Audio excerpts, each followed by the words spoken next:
कहते हैं कि जब हम एक लोटा जल लेकर भगवान शंकर के मंदिर में पहुंचते हैं, जब एक लोटा जल लेकर हम शिव जी के मंदिर में जाते हैं और भगवान देवाधिदेव महादेव को जब एक लोटा जल धीरे धीरे कर हम समर्पित करते हैं, उस जल चढ़ाने में,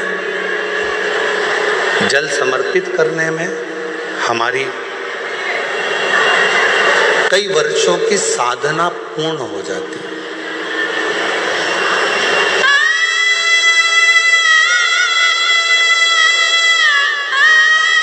एक बार माता सती जी ने भगवान शिव जी से एक प्रश्न किया था।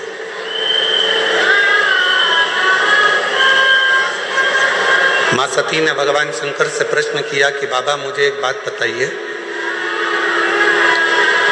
कि दुनिया के लोग जब पूर्ण तरह से भटक जाते हैं और पूर्ण तरह से जब भटक गए फिर आखिरी में आपके पास जब पहुंचते हैं तो आप उनका उद्धार कैसे कर देते हैं?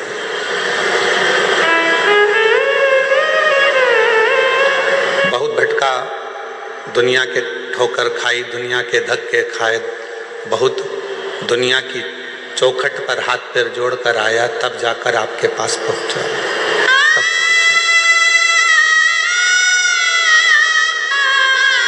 आप उसका कल्याण कैसे कर देते हो? आप कैसे उसका उद्धार कर देते हो? भगवान शिवजी ने माता सती से कहा, सती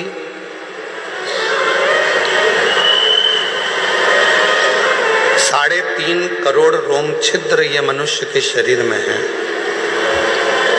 और 21,600 श्वास मनुष्य के शरीर से प्रतिदिन निकलती है। रोज प्रतिदिन 21,600 श्वास इस शरीर से निकलती है। 3.5 करोड़ इस शरीर में रोम छिद्र हैं और ना जाने कौन सी श्वास आखिरी होती है, पता नहीं पड़ता। शिव कहते हैं जैसे डूबने वाला व्यक्ति को पानी एक मौका देता है, उछाल कर बाहर फेंक देता है। जो नदी में डूबते हैं, कुएं में डूबते हैं, सरोवर में डूबते हैं, खड्डे में डूबते हैं, समुद्र में डूबते हैं, पानी में डूबते हैं, तो उनको जल एक मौका बाहर निकलने का देता है कि आप इस पानी से बाहर निकल जाओ।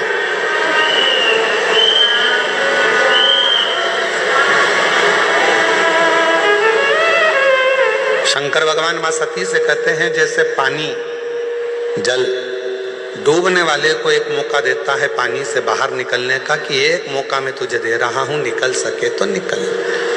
जिसको तैरना आता है वो एक मौका पाकर बाहर निकल जाता है और जो तैरना नहीं जानता वो आखिरी में उसी पानी में डूबकर मर जाता है।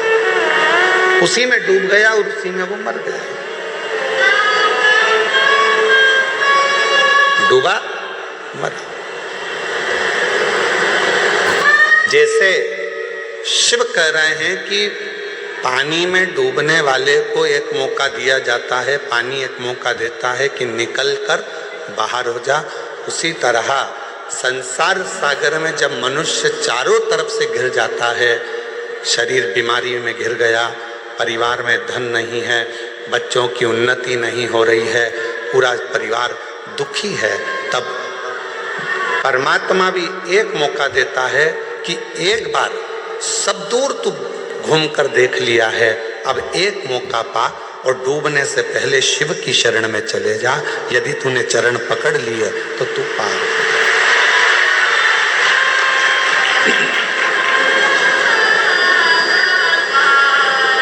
यदि तूने चरण पकड़ लिए तो तू पार हो गया और यदि चरण नहीं पकड़े तो तू रह गया।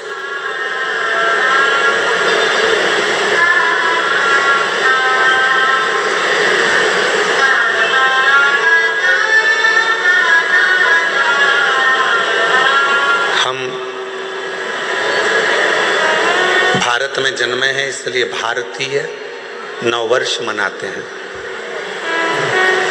चैत्र के महीने में गुड़ी पड़वा के दिन हमारे भारतीयों का नया वर्ष प्रारंभ होता है। फिर भी आज के बेटा बेटी जितने कैलेंडर से नया वर्ष मनाते हैं, 2025 जाएगा, 2026 आएगा।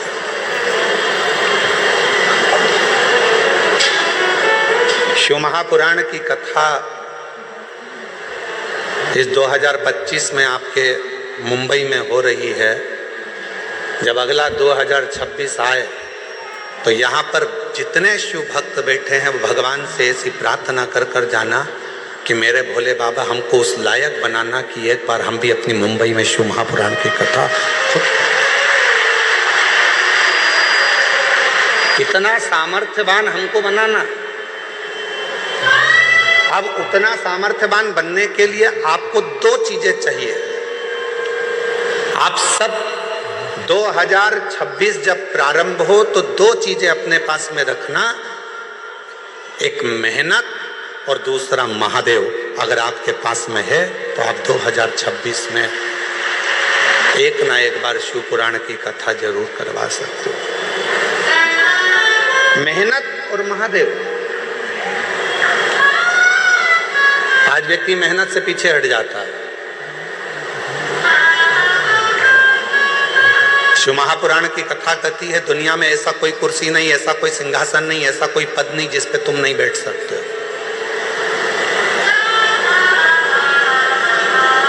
ऐसी कोई कुर्सी नहीं बनी है, ऐसा कोई पद नहीं बना, ऐसा कोई सिंहासन नहीं बना जिस पे आप नहीं बैठ सकते। बस उस पे बैठने के लिए आपको दिन रात एक करना पड़ेगा, बहुत मेहनत करना पड़ेगी और साथ में महादेव को एक लोटा जल चढ़ाना पड़ेगा, तो वो कुर्सी आपके पास में आएगी जरूर, वो पद भी आए।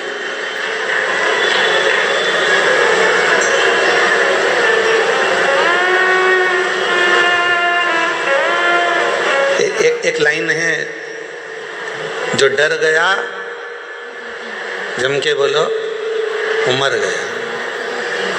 मेहनत से क्या डरना, विद्याध्ययन से क्या डरना, परिश्रम से क्या डरना।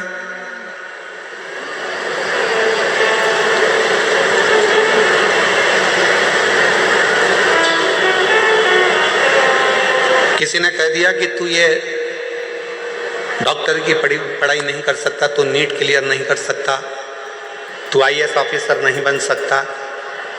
जिसने कहा उसी दिन अपने मन में संकल्प कर लीजिए कि अब मैं नीट क्लियर कर रहूँगा, अब मैं सीए क्लियर कर रहूँगा, अब मैं आईएएस ऑफिसर बनकर रहूँगा। अब मुझे मेहनत को बढ़ाना है, 4 गुना करना है, परिश्रम करना है, रात दिन एक करना है और शिव जी को एक लोटा जल चढ़ाना है और बढ़ते चले जाना है। तो निश्चित है कि मैं अपनी उस मंजिल तक पहुँचूँगा।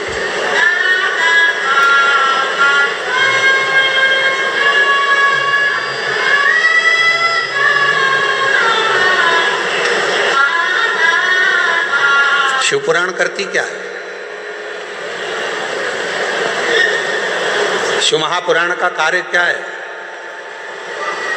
जो होश में है शिव पुराण उसमें जोश भरती है।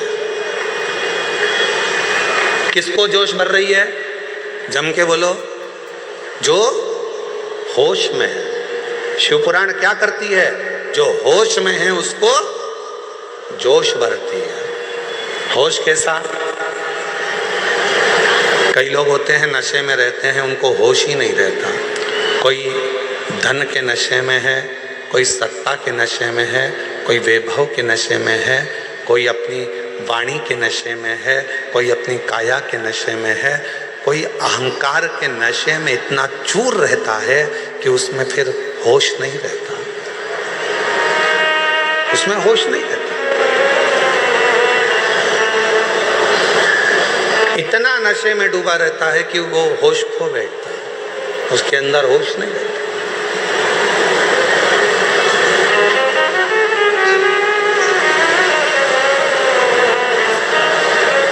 नशा केवल मदिरा का, दारू का नहीं होता, नशा अहंकार का भी होता है, धन का भी होता है। और याद रखना,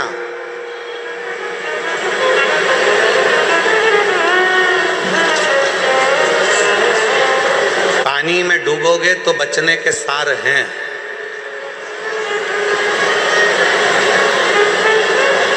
पानी में डूबोगे तो बच भी सकते हो, पर याद रखना दारू की प्याली में डूबोगे तो जिंदगी में कभी नहीं बच पाओगे। पानी में डूबने वाले को बचाया जा सकता है, पानी में डूबने वाले को रोका जा सकता है, पानी में डूबने वाले को थोड़ी सेफ्टी दी जा सकती है, पानी में डूबने वाले को बचाया जा सकता है, पर प्याली में डूबने वाले को बचाना कठिन हो जाता है, बहुत कठिन।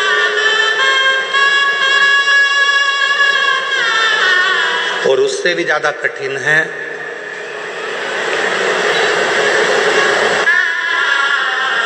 अहंकार के नशे में डूबने वाला व्यक्ति, अभिमत्ता में डूबने वाला व्यक्ति।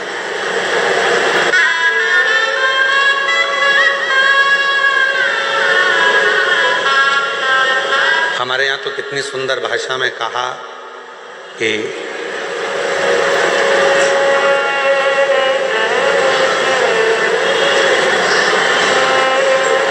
कोई भाग्य से, कोई किस्मत से ये शिव महापुराण की कथा अपने नगर में, अपने गांव में, अपने शहर में आती है।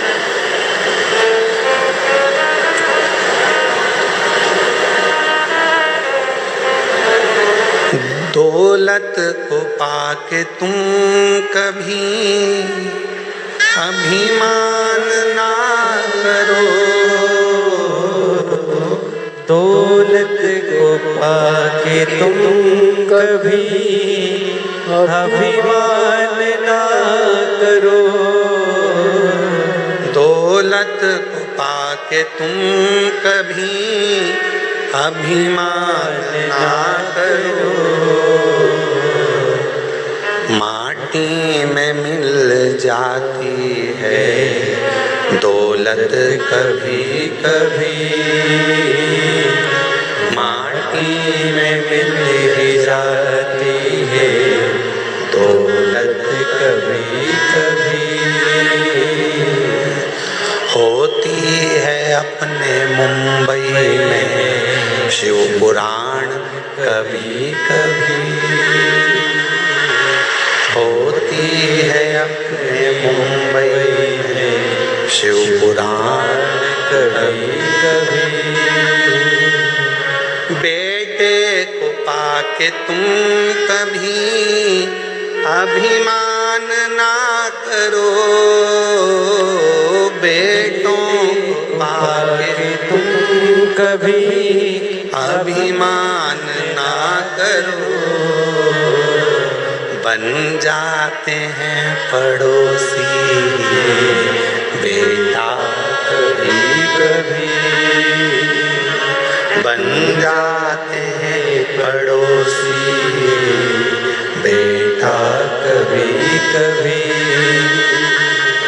होती है अपने मुंबई में शिव पुराण कभी कभी। और बेटी को पाके तुम कभी अभिमान ना करो, बेटी को पाके तुम कभी अभिमान ना करो, ले जाते हैं जमाई बेटी कभी कभी, ले जाते हैं जमाई बेटी कभी कभी। अब आगे की लाइन आप बोलो, होती है अपने मुंबई में शिव पुराण कभी कभी, ये बड़ी मुश्किल से मिलती है। पानी में डूबोगे बच जाओगे, प्याली में डूबोगे नहीं बच पाओगे। और उससे भी बड़ा एक नशा और है, अपना अहंकार का नशा।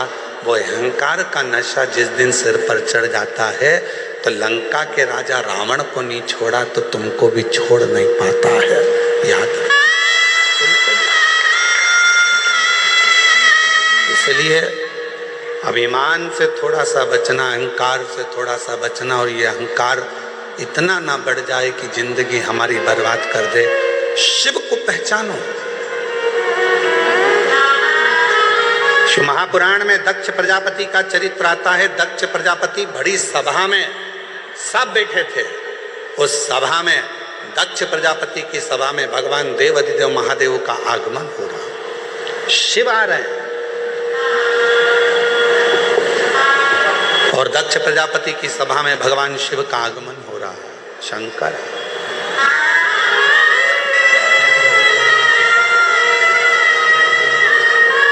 बीच में भगवान विष्णु जी मिल गए, शिव जी उनसे मिलने में रह गए। थोड़े आगे बढ़े तो ब्रह्मा जी मिल गए, ब्रह्मा जी से मिलने में रह गए।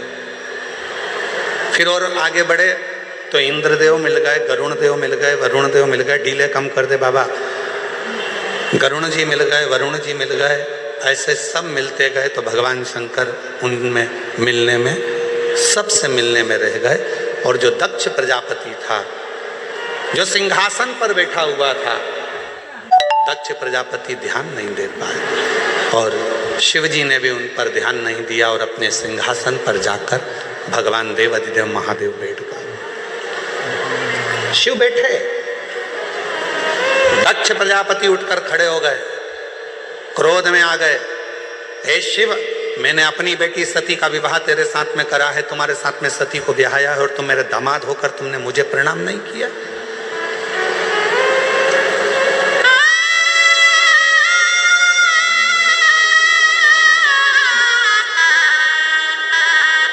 ब्रह्मा जी खड़े हो गए। ब्रह्मा जी ने खड़े होकर दक्ष प्रजापति से कहा कि भगवान विष्णु, ब्रह्मा, इंद्र, गरुण, वरुण, 33 कोटि देवता तुम्हारी सभा में आए, सबने तुमको हाथ जोड़कर नमन किया। अगर शिव जी ने नहीं करा तो तुम्हें शांत रहना चाहिए। पर सिर के ऊपर तो अहम इतना भरा हुआ था कि सबने प्रणाम करा, वो नहीं दिखा, पर शिव ने प्रणाम नहीं करा, वो दिख गया। ये दुनिया की रीति है। आज के मेहमान और पहले के मेहमान में अंतर है। पहले के मेहमान को ले जाकर आधा गिलास पानी भी देते थे ना, तो पहले के मेहमान कहते थे बहुत बढ़िया भैया, पानी पिला दिया तुमने। आधी कप चाय भी देते थे तो पहले के मेहमान कहते थे भैया बहुत अच्छा घर है, कम से कम चाय तो पिला दी। उन्होंने ये नहीं कहा कि आधा गिलास पानी था कि आधा कप चाय थी। आज का मेहमान ऐसा हो गया कि अगर उसको थोड़ा सा गिलास पानी का खाली होगा तो वो मुख से कह देगा आधा गिलास पानी खाली है। निवेदन है, खाली क्यों दिख रहा है? क्योंकि तुम्हारी बुद्धि खाली है। अगर बुद्धि में प्रेम भरा होता, भक्ति भरी होती, ज्ञान भरा होता तो वो गिलास खाली नहीं दिखता, जितना पानी आया वो भरा हुआ ही नजर आता। पर हमारी बुद्धि अज्ञानता से भरी, हमारी बुद्धि अज्ञानता से भरी है, हमारी बुद्धि अविवेकता से भरी है। हमारी बुद्धि में वो भक्ति, वो प्रेम, वो श्रद्धा, वो विश्वास सब समाप्त होते चले गया। इसलिए हमको उसमें कम नजर आता, कम दिखता।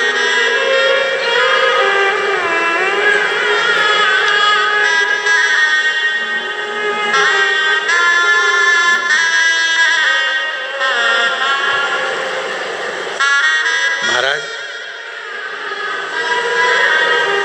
भगवान की इतनी कृपा है आज के समय में, उस भोलेनाथ को रोज का धन्यवाद दो तो कम है, रोज का धन्यवाद देना तो कम है। कोरोना महामारी आई थी, पूरा विश्व हिल गया था।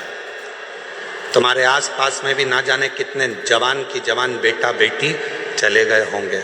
अंदाजा लगाना, उसके बाद भी अगर तुम आज जिंदा बैठे हो, शिव पुराण की कथा सुन रहे हो, तो शिव जी को धन्यवाद देना कि तूने पूरे बगीचे के फूलों को तोड़ दिया पर मेरे जैसे कांटे को अपने पास में रख लिया। ये तेरी कृपा, ये तेरी उदारता, ये तेरी करुणा, ये तेरी दया है जो तूने हमको संभाल कर रखा। नहीं तो उखड़ तो अपन जब ही गए थे।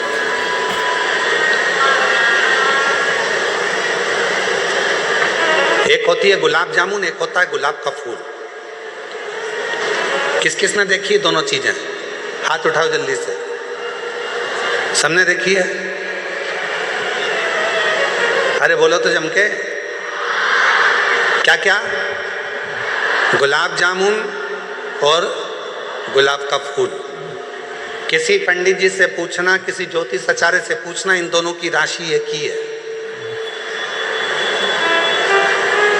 जो गुलाब जामुन की राशि है वही गुलाब के फूल की राशि है।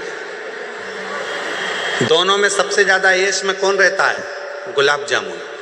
मावे से बनती है खोए से, घी में तरबतर रहती है तलाकर। मावे को भी घी में तला जाता है, जो जिसमें घी भरा हुआ है वो घी के मावे की गुलाब जामुन को घी में तला जाता है, फिर घी में से निकालकर काय में डालते हैं? चाशनी में डालते हैं। कितनी तरबतर रहती है, घी में तरबतर, चाशनी में तरबतर, इलायची में तरबतर, केसर में तरबतर। इतनी सुख की जिंदगी जीती है गुलाब जामुन। और वो गुलाब का फूल कांटों में पैदा होता है, कांटों में बड़ा होता है, कांटों में रहता है। पर दोनों की राशि एक जैसी है, पर दोनों में अंतर क्या है? गुलाब जामुन भले चाशनी में रही हो, गुलाब जामुन भले घी में रही हो, पर खाने के बाद भ्रष्टा में चली जाती है, गंदगी में चली जाती है। और गुलाब का फूल भले कांटों में रहा हो, और टूटने के बाद मेरे देवाधिदेव महादेव के चरणों में चला जाता है।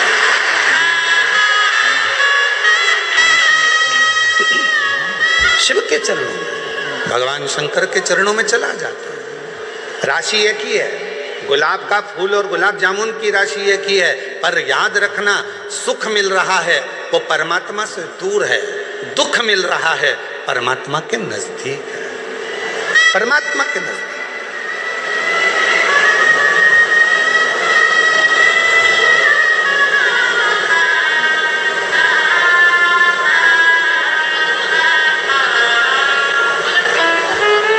महाराज, कई लोग कहते हैं कि कथा में मंदिर तो गरीब लोग जाते हैं। कई लोग कह देते हैं, कहने वाले, ताना देने वाले, अपशब्द कहने वाले कह देते हैं गरीब लोग जाते हैं।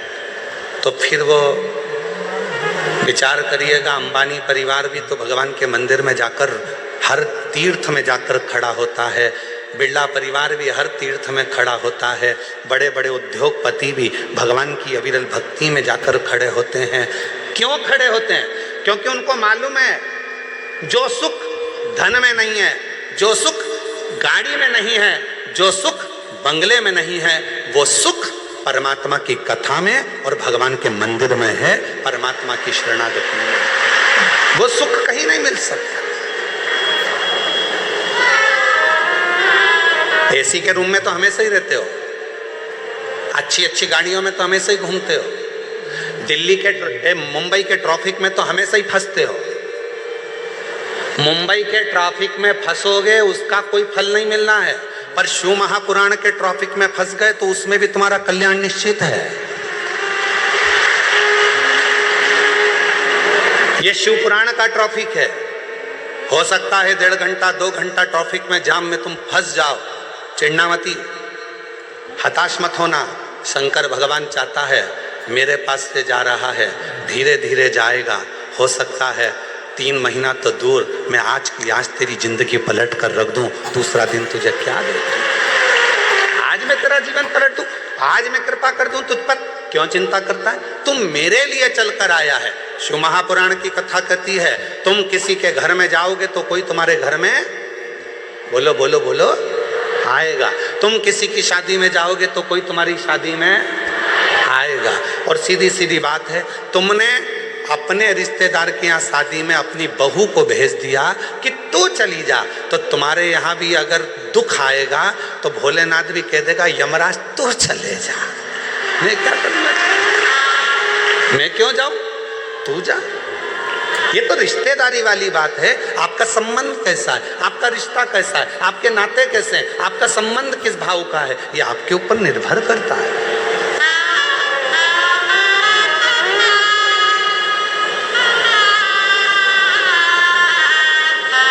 आप उसके आश्रित होकर जिए। सती मैया कह रही है शिवजी से, आप इन संसार के लोगों को तार कैसे देते हो? शंकर भगवान ने कहा सब दूर से हताश होकर जब वो मेरे पास में आता है तो मेरा हो जाता है, मेरा। और कई ऐसे हैं जो मेरे पास आ भी नहीं पाते। दक्ष प्रजापति के भीतर अभिमत्ता इतनी भर गई थी कि दक्ष प्रजापति ब्रह्मा जी की बात को भी नहीं माने, विष्णु जी की भी बात को नहीं माने।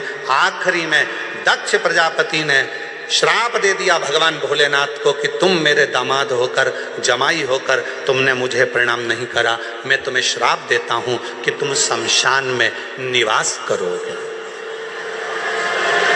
कहाँ निवास करोगे? शमशान में।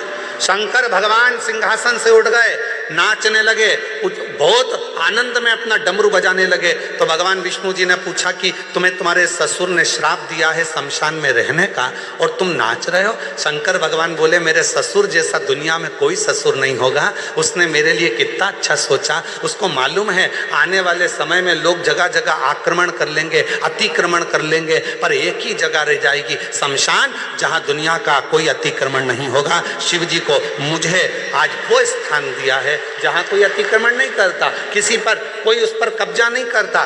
दुनिया में बंगला बनाओगे तो लोग कब्जा कर लेंगे, मकान बनाओगे तो कब्जा कर लेंगे, फ्लैट बनाओगे तो कब्जा कर लेंगे, दुकान बनाओगे तो कब्जा कर लेंगे, होटला बनाओगे तो कब्जा कर लेंगे, पर शमशान में कोई कब्जा नहीं करता। जिस जगह पर मुर्दा जलता है उतनी जगह कोई कब्जा नहीं करता। सबको मालूम है एक दिन यहीं सज धज के आना है और आखिरी में शिव के हो जाना है, फिर कोई बचता कुछ नहीं। उसमें डरने वाली बात कौन सी है?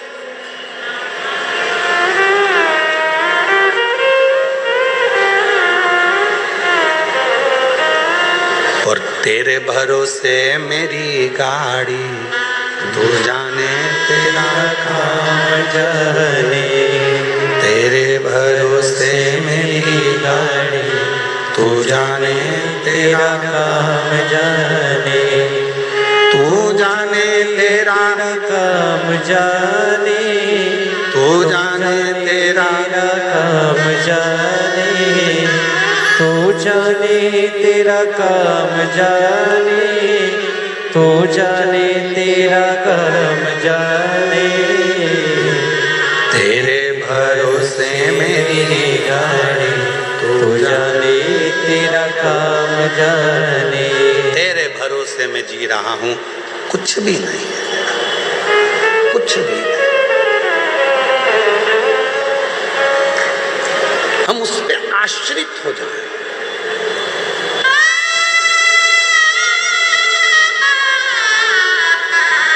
कितना कृपालु होगा जरा सोचिएगा मेरे देवाधिदेव महादेव।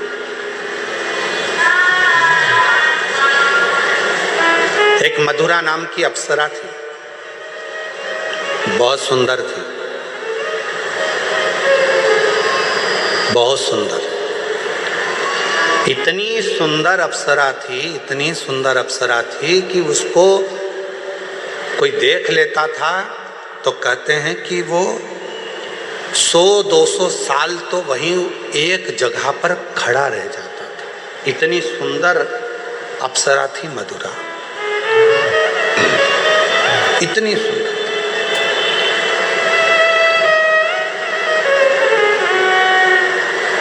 एक बार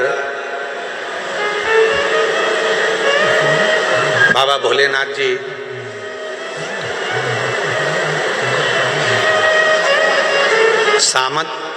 समाधि में लीन थे, साधना में लीन थे। बहुत तेज जलवृष्टि हो गई, बहुत तेज।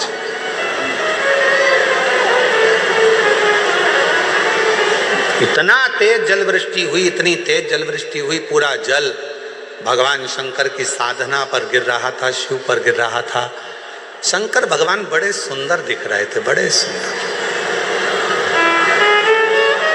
कभी मौका लगे तो दर्शन करिया करो, कभी कभी ऐसा भी दर्शन करा करो जब शिवजी के शिवलिंग के ऊपर जो जलाधारी लगती है, करें आप लोगों ने दर्शन। शिवजी के शिवलिंग के ऊपर जो जलाधारी होती है और जलाधारी में से बूंद बूंद पानी शंकर भगवान के ऊपर गिरता है, शिवजी के ऊपर गिरता है। कभी कभी उसका भी एक प्रेम से दर्शन करा करो। बहुत ध्यान से दर्शन करा करो कभी उसका। आप लोगों को पहले भी कहा कि जो जलाधारी होती है, जिसमें से बूंद बूंद पानी गिरता है, वो शंकर भगवान की 5 लड़कियां हैं। कितनी बेटियां हैं? 5। सब लोग उसका नाम बोलेंगे। जया, विषहरा, शामली बारी, दौतली, देव। ये शंकर भगवान की 5 लड़कियां हैं जो शिव जी के ऊपर निरंतर एक एक बूंद पानी गिरा रही है। निरंतर जल गिर रहा है, निरंतर जल पड़ रहा है। कभी अगर मौका मिला करे तो एक बार जब आप शिव जी को जल चढ़ाने जाओ, लोटा भर के जल चढ़ाने जाओ, भगवान शंकर को जल अर्पित करने जाओ, तो कभी कभी अगर तुम्हारे थोड़ा सा समय तुमको तुम्हारे घर से अगर मिल जाए तो 2-5 मिनट शिव जी की जलाधारी में से जो पानी गिरता है उसका भी दर्शन करा करो, उसका दर्शन किया कभी कभी। और यहां तक शिव पुराण कहती है, जलाधारी में से जब पानी गिर रहा हो और भगवान तुम्हारे हाथ में अगर कोई बेलपत्री का पत्ता हो, नहीं हो तो मंदिर की बेलपत्र जो चढ़ी चढ़ाई हो वो भी अगर आपने शिवलिंग पर चढ़ा दी और थोड़ी देर बैठ गए और बूंद बूंद पानी उस पर से गिर रहा है, थोड़ी देर वो जया, विषहरा, शामली बारी, दौतली, देव, वो बूंद बूंद पानी उसमें से गिर रहा है, उसको गिरने दो। और थोड़ी देर दर्शन करने के बाद उस बेलपत्र को डॉक्टर जिसको कह दे कि इसकी ब्लॉकेज ज़्यादा है, इसका ऑपरेशन करना पड़ेगा, बाईपास करना पड़ेगा, डॉक्टर साहब से कहना मुझे 2 दिन दे दो मात्र, परसों के दिन बाईपास करा लूँगी, या 2 दिन आप ट्रीटमेंट करो।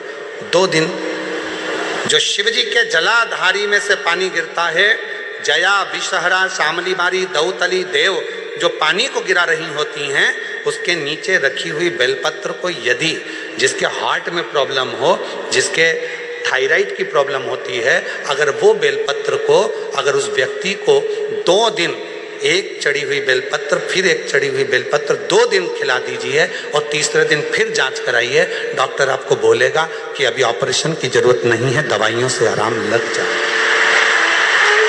दवाइयों से आराम। डॉक्टर को जरूर दिखाओ, डॉक्टर का इलाज करवाओ, क्योंकि हमारे यहाँ शिव महापुराण में डॉक्टर को शिव का एक रूप कहा गया है, शंकर भगवान को डॉक्टर कहा गया है, क्योंकि शिव और डॉक्टर दोनों को विश्वास का प्रतिबिंब कहा गया है। डॉक्टर का प्रतिबिंब विश्वास। एक पत्र है, अच्छा है,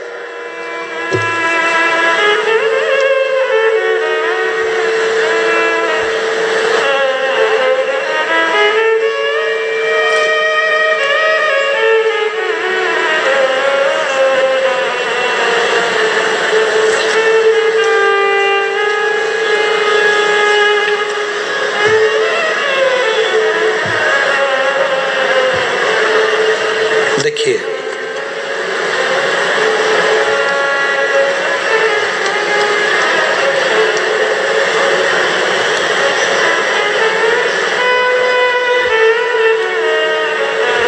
मेरा नाम साधना मिश्रा है, मेरे पति का नाम शिव शंकर मिश्रा है। मैं विरार पालघर महाराष्ट्र में रहती हूँ। कहीं बैठी हों तो हाथ हिला सकती हैं, अगर कहीं बैठी हो तो हाथ हिला सकती हैं।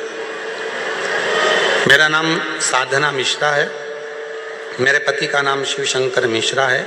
मैं विरार पालघर महाराष्ट्र में रहती हूँ। कहीं बैठी हो तो हाथ हिला सकती हैं। आप ही हैं, आ जाइए, आ जाओ, एक बेलपत्र लेकर जाइएगा। गुरुजी, मैं बाबा की कृपा का क्या वर्णन करूं। 2022 में मेरे पति को कैंसर हो गया था।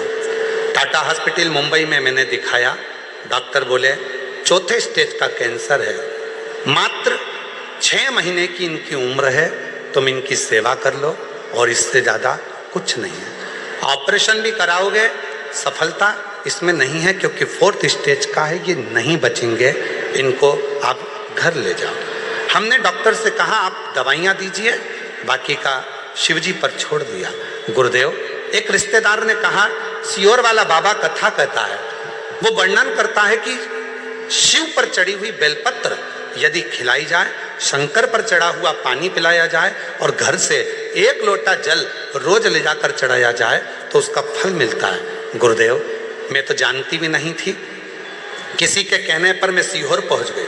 सीहोर में जाकर वहां कंकर शंकर की पूजा की है।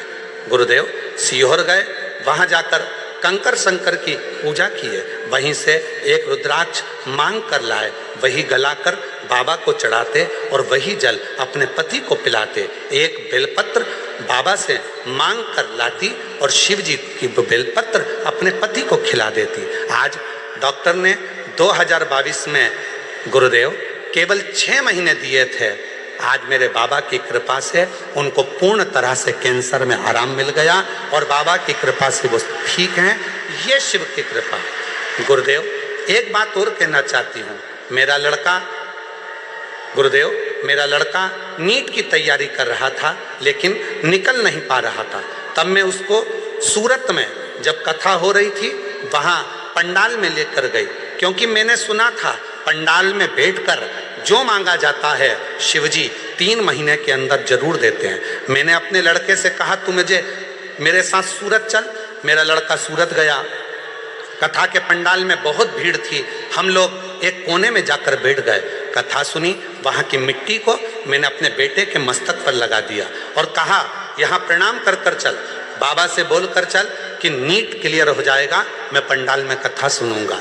गुरुदेव, आज मैं बाबा को धन्यवाद देने के लिए आई हूँ।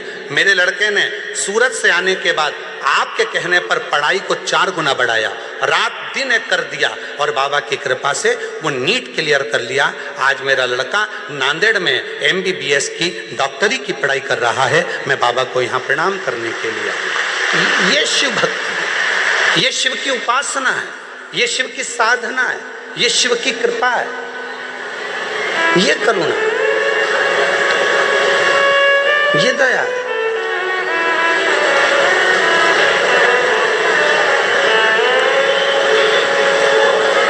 किस विश्वास के साथ आप आए हैं? क्या कहने के लिए बाबा के पास बैठे हैं? तुम्हारी मुंबई में बहुत कथा होती होगी, बहुत इवेंट होते होंगे, पर याद रखना ना तो ये कथा है और ना ये इवेंट है।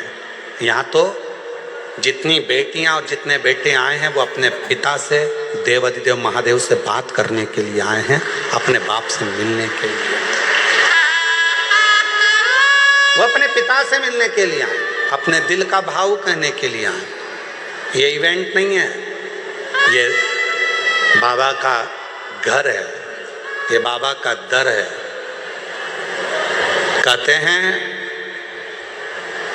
भूमि पर अगर एच लिखा होता है तो वह हेलीपैड कहलाता है, जहाँ हेलीकॉप्टर उतर जाता है। शिव महापुराण का जहाँ पंडाल लगता है, मेरा भोलेनाथ कैलाश पर से भ्रमण करता हुआ आता है और उस कथा के पंडाल में उतर जाता है। वो शिव है, वो शंकर।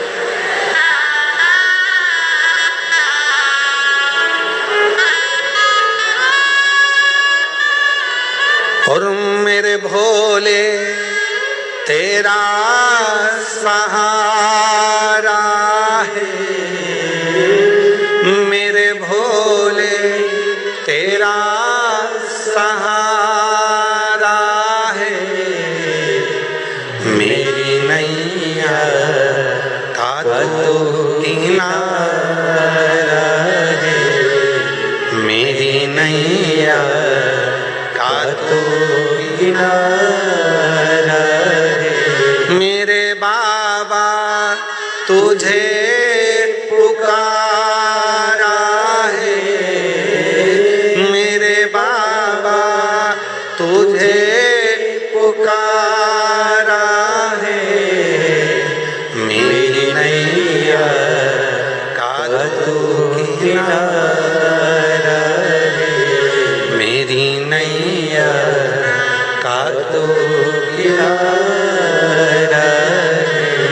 यहाँ शिव से बात करी जाती है, यहाँ शंकर को अपना दर्द सुनाया जाता, यहाँ शिव को अपना भाव कहा जाता है, शिव को अपनी बातें कही जाती हैं। यहाँ केवल कथा नहीं, यहाँ पिता के साथ में चर्चा होती है, बात होती है और शिव उसको स्वीकार करते हैं, शिव स्वीकार करते हैं।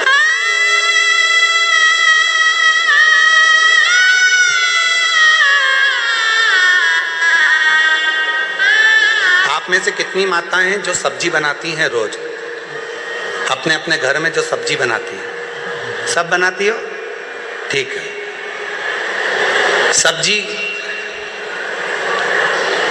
इतनी बनाना है तो बघार भी क्या इतना ही बनाओगे? चमके तो बोलो नहीं। बघार कितना सा बनाओगे? इतनी दाल है, मालूम पड़े एक किलो तुमने दाल बनाई, 1 किलो आलू की सब्जी बनाई, तो उसमें बघार कितना डालोगे? थोड़ी सी राई, थोड़ी सी जीरा, थोड़ा सा तेल, थोड़ा सा नमक, थोड़ी सी मिर्ची, थोड़ा सा हरा धना, ये सब पिसा धना, गरम मसाला, थोड़ा सा। दाल 1 किलो है, बघार थोड़ा सा। शिव महापुराण की कथा भी ये कहती है जीवन बहुत बड़ा है, शिव महापुराण की कथा बहुत छोटा सा बघार है। अगर अपनी जिंदगी में स्वाद चाहते हो, दाल में स्वाद कब आएगा? जब उसमें थोड़ा सा बघार लग जाएगा। अपनी जिंदगी में उन्नति कब पाओगे? जब आप 5 या 7 दिन शिव महापुराण की कथा में जाकर बैठ जाओ। ये बघार है, थोड़ा सा बघार है ये अपनी जिंदगी को संवारने का। ये छोटा सा थोड़ा सा बघार है अपने जीवन को श्रेष्ठ बनाने का, थोड़ा सा बघार।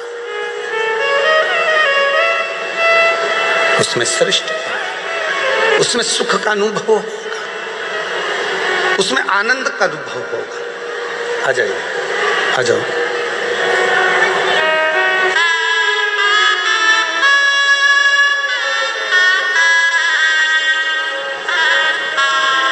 और शंभु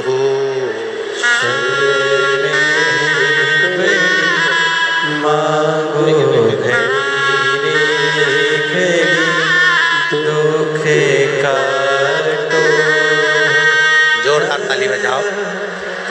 डॉक्टर ने केवल 6 महीना दिया था पति को और कह दिया था कि इसको घर ले जाओ।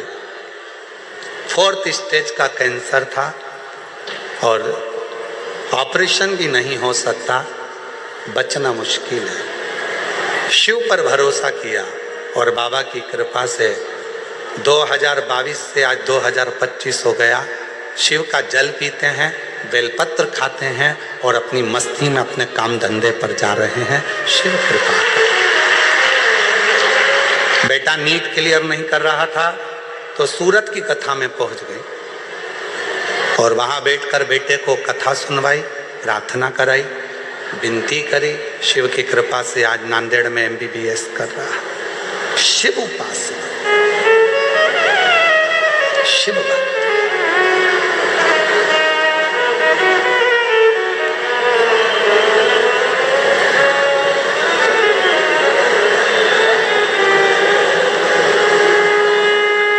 दया करो भोलेनाथ हम पर, दया करो, दया करो भोलेनाथ हम पर, दया करो, हम तेरी संतान हम पर दया करो, दया करो भोलेनाथ हम पर दया करो,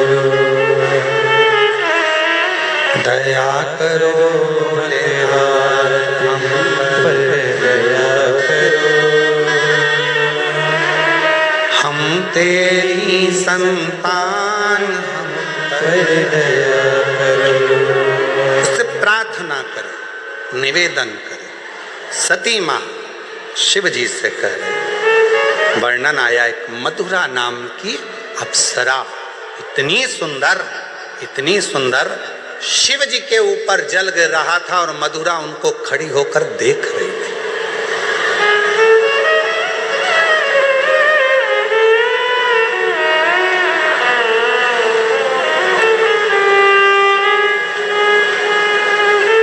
जो मधुरा अप्सरा को देखता था वो खड़ा की खड़ा रह जाता था सालों तक।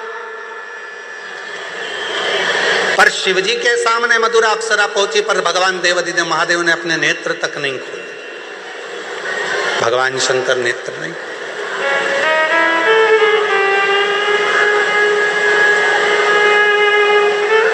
शिव कुछ बोले ही नहीं।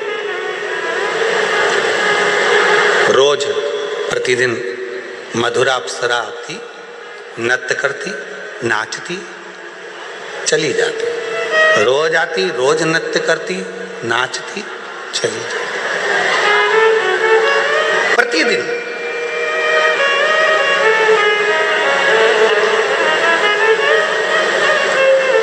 अब एक दिन मधुरा अप्सरा ने बड़ा गलत कृत्य कर दिया। शिवजी के जहां भगवान भोलेनाथ बैठकर तप साधना कर रहे थे, उन्हीं की गोद में जाकर मधुरा अप्सरा बैठने लगी। उन्हीं की गोद, उनकी गोद।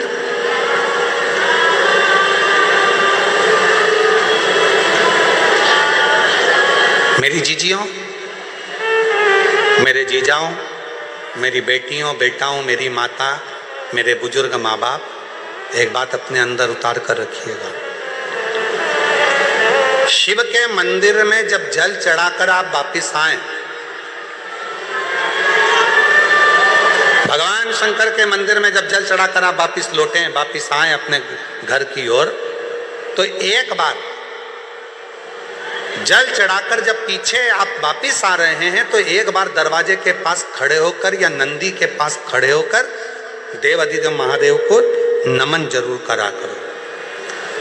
कुछ नहीं बन सके तो हर हर महादेव कहा करो। ये भी ना बन सके तो पंचाक्षर मंत्र नमः शिवाय बोला करो। षडाक्षर मंत्र ओम नमः शिवाय बोला करो। ये भी ना बने तो श्री शिवाय नमस्तुभ्यम बोला करो। बोला करो। क्यों? हो सकता है हमारे पूजन में, हमारी अर्चना में, हमारी साधना में, हमारी आराधना में, भगवान की आराधना में, जल चढ़ाने में, पूजन करने में, कोई भगवान का भजन करने में कोई कमी रह गई हो, तो हम चलते चलते, जैसे आप लोग जब जाते हो तो जाते जाते कहते ना, भैया अगर कुछ कहने में गलती हुई हो तो क्षमा करना भैया, हम आपसे हाथ जोड़। अर्थात शिव की साधना में, शंकर भगवान के मंदिर से जल चढ़ाकर, पूजन कर कर, आराधना कर कर, साधना कर कर, विनय कर कर, पशुपति व्रत कर कर, प्रदोष व्रत कर कर, हरतालिका तीज कर कर, कोई भी व्रत कर कर, सोमवार का व्रत कर कर, कोई भी व्रत आप कर रहे हो, भगवान किसी देवता के मंदिर में आप ये करें ना करें, पर शंकर के मंदिर में जरूर करा करो। शिव के मंदिर में जब जल चढ़ाकर वापिस जाओ तो एक क्षण के लिए पलट कर वापिस शंकर भगवान को नमः शिवाय, ओम नमः शिवाय या श्री शिवाय नमस्तुभ्यम, जो तुम्हारे मुख में आ जाए वो एक बार बोलकर, नी भी बोलो तो प्रणाम कर कर फिर चल के आया करो। क्यों? अगर हमसे कोई गलती हुई हो तो मेरे बाबा अपनी बेटी बेटा जानकर क्षमा कर देना और हमारा भंडार भर देना, ऐसी कृपा कर देना, ऐसी करुणा कर आप दया।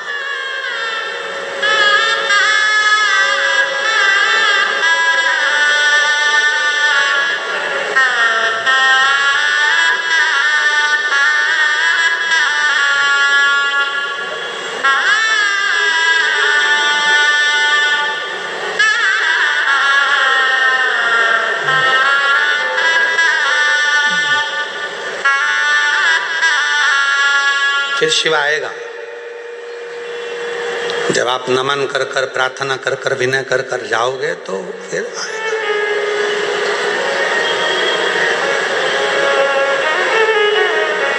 फिर पीछे नहीं हटोगे, कह सकते हो आला रे आला, शंकर आला, फिर कहोगे आएगा, शिव जरूर आएगा, शंकर जरूर आएगा, अविरल भक्ति के साथ आएगा। और जब वो आएगा तो दुनिया के सारे दुख, सारी तकलीफें, सारे कष्ट मिटा दे। एक पत्र है, अच्छा है, देखिए।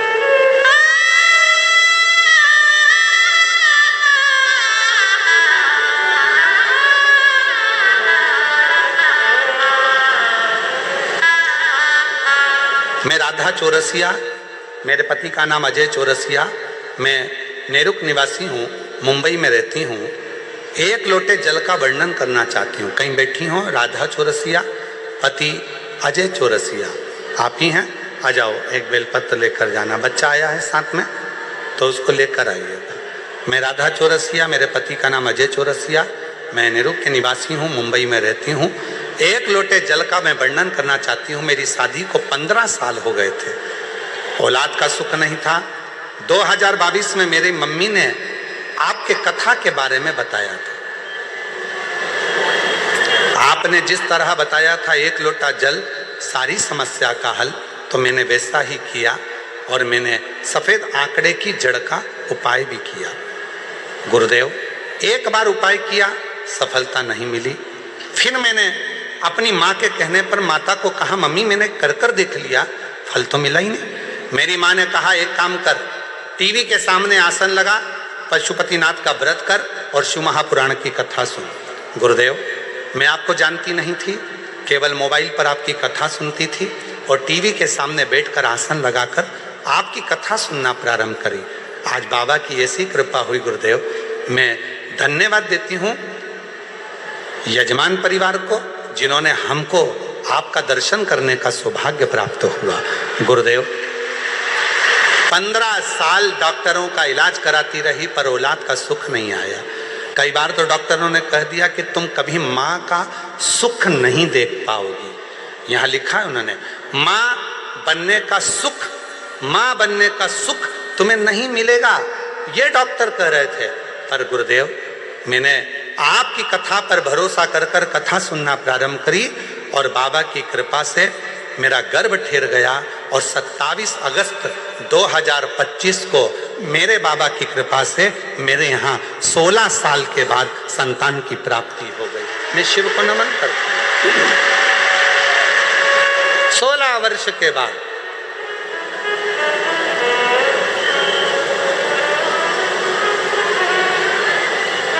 एक लाइन अच्छी लिखी है, अरे लुटा दिया भंडार काशी वाले,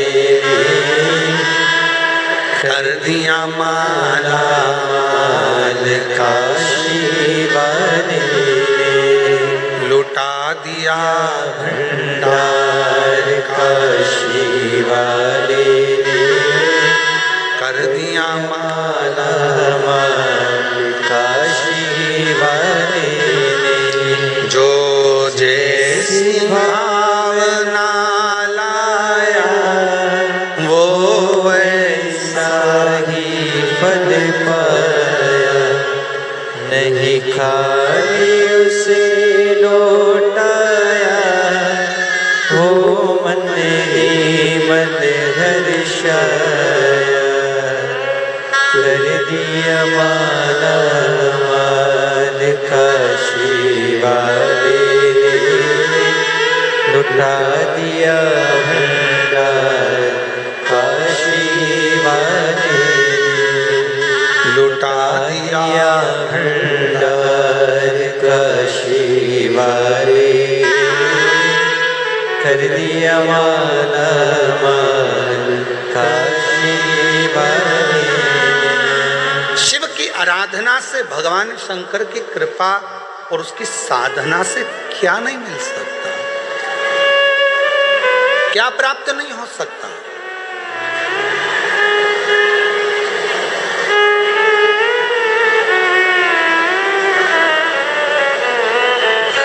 आपको लगता है आप कथा सुनने के लिए आए,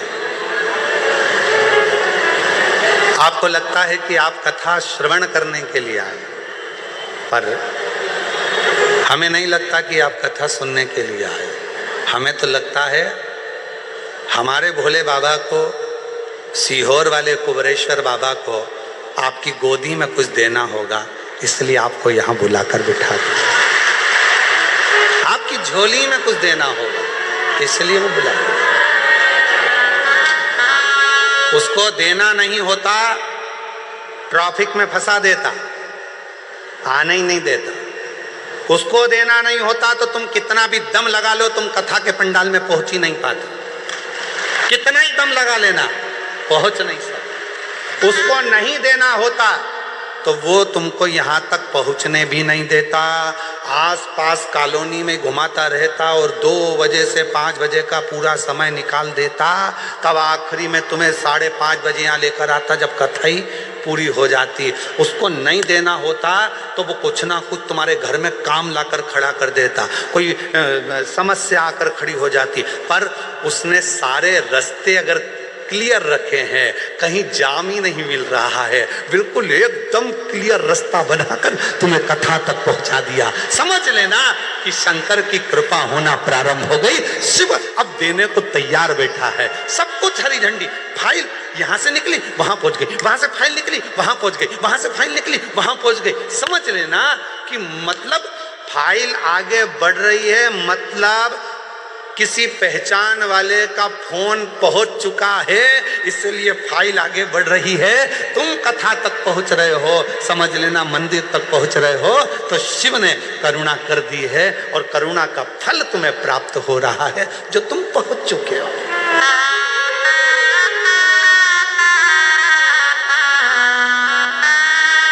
वो उसकी कृपा। बोल बम का नारा है, सारी समस्या का हल। श्री शिवाय नमस्ते। कृपा करना,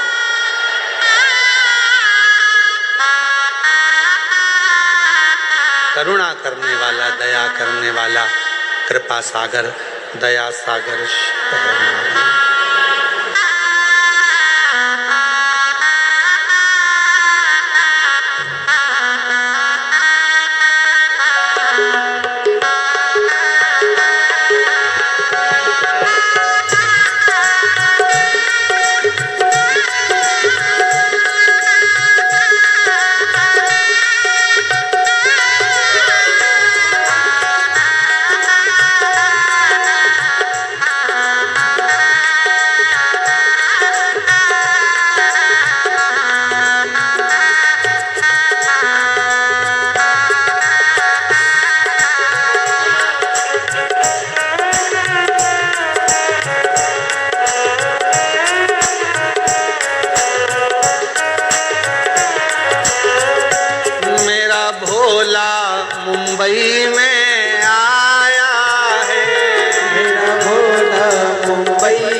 भोला नगर में आया है, ओ मेरा भोला नगर में आया है, मेरा भोला नगर में आया है। हरिओम में ओम समाया है, हरिओम में ओम समाया है, मेरा भोला नगर में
आया है, हरिओम में ओम समाया है, मेरा भोला नगर में आया है। अपने स्थान पर बैठकर बाबा देवाधिदेव महादेव से प्रार्थना करिए विनय करिए, निवेदन करिए। भगवान ओघड़दानी से विनय करो, निवेदन करो, प्रार्थना करो, विनती करो। अपने मन का भाव भगवान शिव जी को कहें, दिल से प्रार्थना करें, विनय करें। ये कथा